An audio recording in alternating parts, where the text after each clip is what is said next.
दोस्तों, एक मर्तबा किसी गांव में एक मुसलमान का इंतकाल हो गया और उसके घरवाले या रिश्तेदार का पता नहीं था। और जब किसी मुसलमान का इंतकाल हो जाए और हालात ऐसे बन जाए कि उसके घर में कोई भी मौजूद ना हो, उसके रिश्तेदारों के बारे में पता ना हो, तो ऐसे में गांव वाले और आसपास के लोग ये जिम्मेदारी संभाल लेते हैं कि इस दुनिया को छोड़कर जाने वाले को हम गुस्ल देंगे और इसको दफनाने का भी इंतजाम किया जाएगा। इसी तरह जब एक मुसलमान शख्स का इंतकाल हुआ तो उसके घर में कोई भी ऐसा मौजूद नहीं था जो उसको दफनाने का इंतजाम करता। इसलिए गांव वालों ने यह जिम्मा लिया कि इस मुसलमान को गुस्ल दिया जाएगा।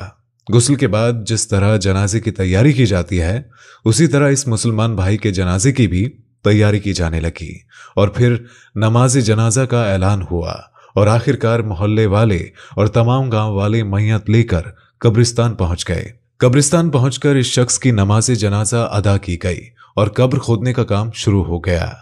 दोस्तों, कब्रिस्तान के हवाले से हम ये जानते हैं कि अक्सर कब्रें बहुत पुरानी हो जाती है, यहां तक कि उनका निशान तक मिट जाता है। इस मुसलमान की कब्र भी ऐसी ही पुरानी कब्र के बराबर में खोदी जा रही थी। और दोस्तों, जब इसकी कब्र खोदी जा रही थी तो बराबर वाली कब्र कमजोर होने की वजह से जमीन में बैठ जाती है, जिसकी वजह से कब्र के मुर्दे के पांव नजर आने लगते हैं। और जो इस नई कब्र को खोद रहे थे, उन्होंने जब उस पुरानी कब्र में देखा तो वो खुश हो गए और मुस्कुराने लगे। दोस्तों, उन्होंने देखा कि इस कब्र के अंदर गुलाब के फूल खिल रहे थे।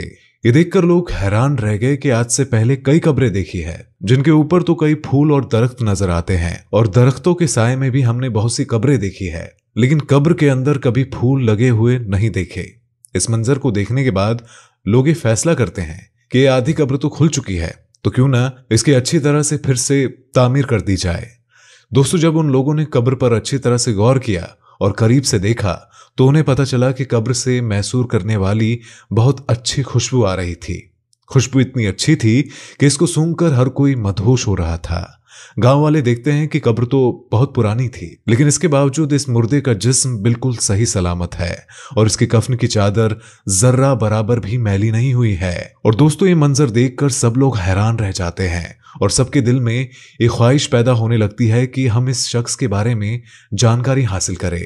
आखिर ये कौन आदमी है और जिंदगी में इसने कौन से ऐसे अमल किया था जिसका सिला इसको आज मरने के बाद इतनी पुरानी कब्र, यानी कि इतने अरसे बाद भी कब्र में मिल रहा है। और ये ऐसा कौन सा अमल करता था और ऐसा कौन सा काम करता था जिसकी वजह से इसकी कब्र से इतनी अच्छी खुशबू निकल कर आ रही है।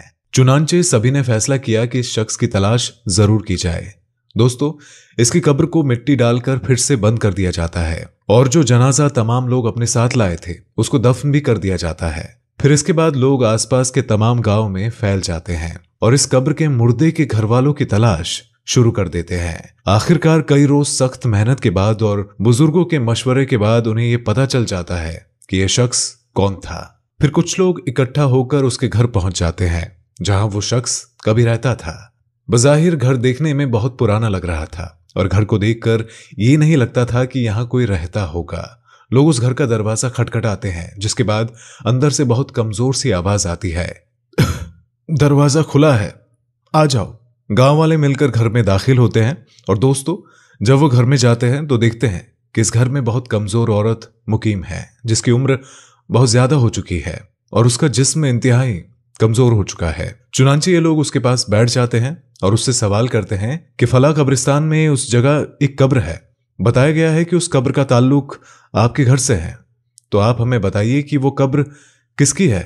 और हमें ये बताइए, हमने कब्र में एक बहुत अजीब मंजर देखा है कि उस कब्र के अंदर से खुशबू आ रही थी और गुलाब के फूल कब्र के अंदर खिले थे और यहां तक कि कब्र के मुर्दे का जिस्म बिल्कुल सही सलामत था और उसका कफन तक मैला नहीं हुआ था।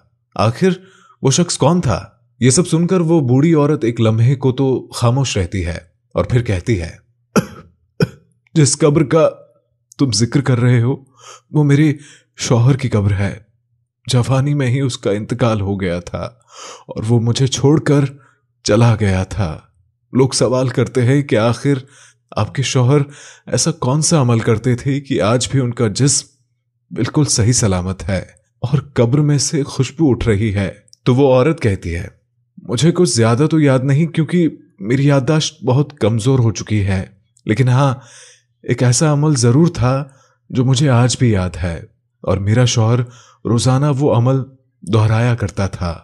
और वो अमल ये था कि जब वो रोज सुबह फजर की नमाज अदा करने मस्जिद में जाते तो वो देखते थे कि लोग नमाज के बाद कुरान की तिलावत करने के लिए मस्जिद में बैठ जाते हैं और वहां बैठकर कुरान पाक पढ़ते रहते हैं।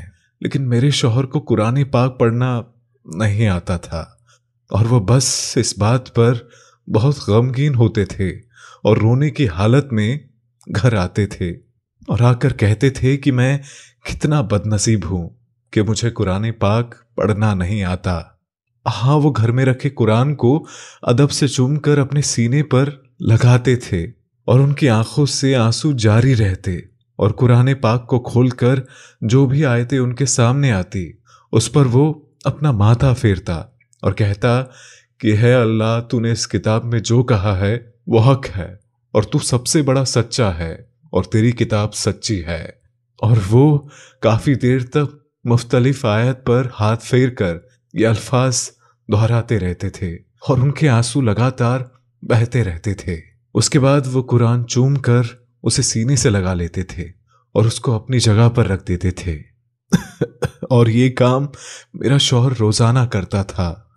मुझे लगता है कि ये वही अमल है जिस वजह से उनकी कब्र से ये खुशबू महक रही है। दोस्तों, कुरान पाक से मोहब्बत की एक छोटी सी मिसाल आपके सामने पेश की गई है। आजकल कितने ही ऐसे लोग हैं जिनको कुरान पाक पढ़ना भी आता है, फिर भी वो कुरान पाक नहीं पढ़ते हैं। बल्कि बाज लोग तो ऐसे हैं जो कुरान पाक पढ़ने के बाद उसको भूल चुके हैं। अल्लाह पाक से दुआ करते हैं कि अल्लाह पाक हमें और आपको कुरान पढ़ने और उस पर अमल करने की तौफीक अता फरमाए। आमीन, अल्लाहुम्मा आमीन।